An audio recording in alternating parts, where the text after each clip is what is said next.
జమ్మూ కాశ్మీర్లో మరోసారి ఉగ్రవాద చర్యలు కనబడుతున్నాయి. ఉగ్రవాదులు కాల్పులు దిగుతున్నారు.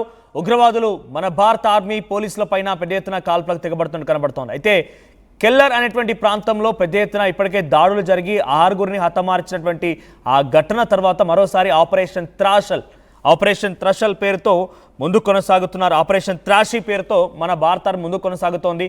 కెల్లర్ ప్రాంతంలో 6గురిని హతమార్చినటువంటి మన భారత ఆర్మీ మరొక ప్రాంతంలో కూడా ఈ రకంగానే ఉగ్రవాదులు ఉన్నారని చెప్పి పక్కా ఇన్ఫర్మేషన్తో సింగ్పోరా ఏరియా ఛత్రు కిష్ట్వర్ డిస్టిక్లో ఒకసారిగా అక్కడ కార్డన్ సెర్చ్ నిర్వహిస్తోంది. ఈ కార్డన్ సెర్చ్ నిర్వహిస్తున్న నేపథ్యంలోనే ఒకసారిగా అటువైపు నుంచి 4 ఉగ్రవాదులు కాల్పులకు తెరబడేట్టు తెలుస్తోంది. ఈ నేపథ్యంలోనే అక్కడ పెద్ద ఎత్తున ప్రజలందరికీ ఆదేశాలు జారీ చేశారు. మీరెవరు కూడా బయటికి రాకుండా ఉండండి, తగు జాగ్రత్తలు తీసుకోండి.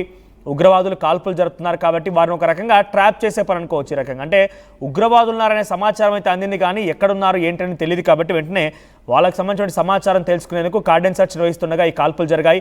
ఎదురు కాల్పుల్లో ఎవరికి ఎటువంటి గాయాలు లేవు. అటువైపు నుంచి ఇంకా ఉగ్రవాదులు హతమవ్వలేదు, వాళ్ళు తప్పించుకొని పారిపోయినట్టు తెలుస్తోంది. కానీ ఆ ఉగ్రవాదులను పనిపట్టే పనిలో కార్డన్ సెర్చ్ నిర్వహిస్తున్నారు. ఆపరేషన్ త్రాషితో ఇప్పుడు ముందుకు వెళ్తున్నారు. సో గతంలో ఆపరేషన్ కిల్లార్ పేరుతో 6గురిని హతమార్చారు మన భారత ఆర్మీ. ప్రస్తుతానికి కిష్ట్వర్ జిల్లాలో, జమ్మూ అండ్ కాశ్మీర్ కిష్ట్వర్ జిల్లాలో మరోసారి ఆపరేషన్ త్రాషి పేరుతో మరొకటి కొనసాగుతోంది. 4 ఉగ్రవాదులు ఉన్నట్టు తెలుస్తోంది.